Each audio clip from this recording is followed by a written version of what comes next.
So now that you've reviewed this page, I'm going to talk about some of the ways in which the CDC really did a good job of following the best practices for writing for the web. So this page, is looking at how ozone, affects your health. If you don't know what ozone is a gas molecule composed of 3 oxygen atoms. As ozone concentrates and mixes with other pollutants, we then call it by its more common name, which is smog. And so most of you know what smog is, but that's, exactly what this ozone is that the CDC is talking about. It's talking about smog. And it is currently one of the least well-controlled pollutants in the United States, and it's also one of the most dangerous.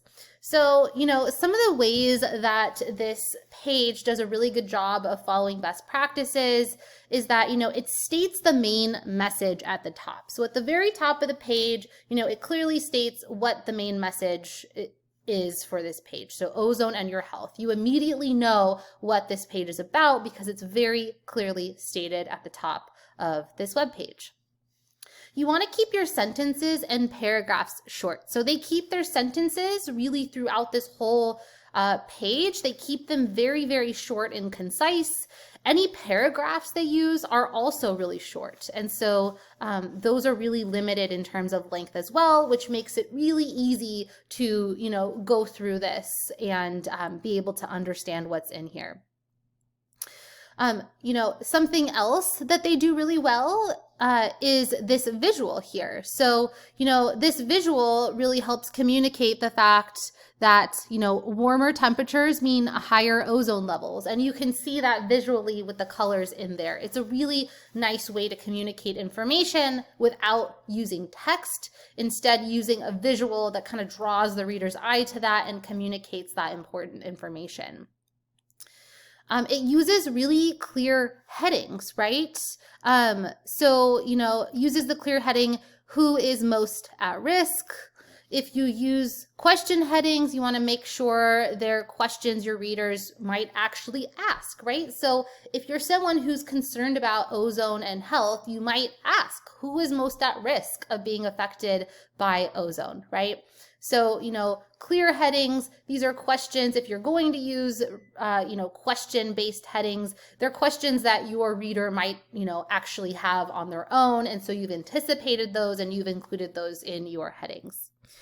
They also use bullets to organize information, right? So there's a number of sections within this site where this information is organized in specific bullet points instead of just a bunch of different paragraphs. And so this makes it really easy for that reader to go through and to be able to skim that information. Notice there's no periods after the end of those bullet points either, right? We don't want to include periods after our bullet points. We just want to leave those empty so that reader can continue to kind of scan down. It also, provides links for more in-depth information, right? And you'll notice that these links don't say click here.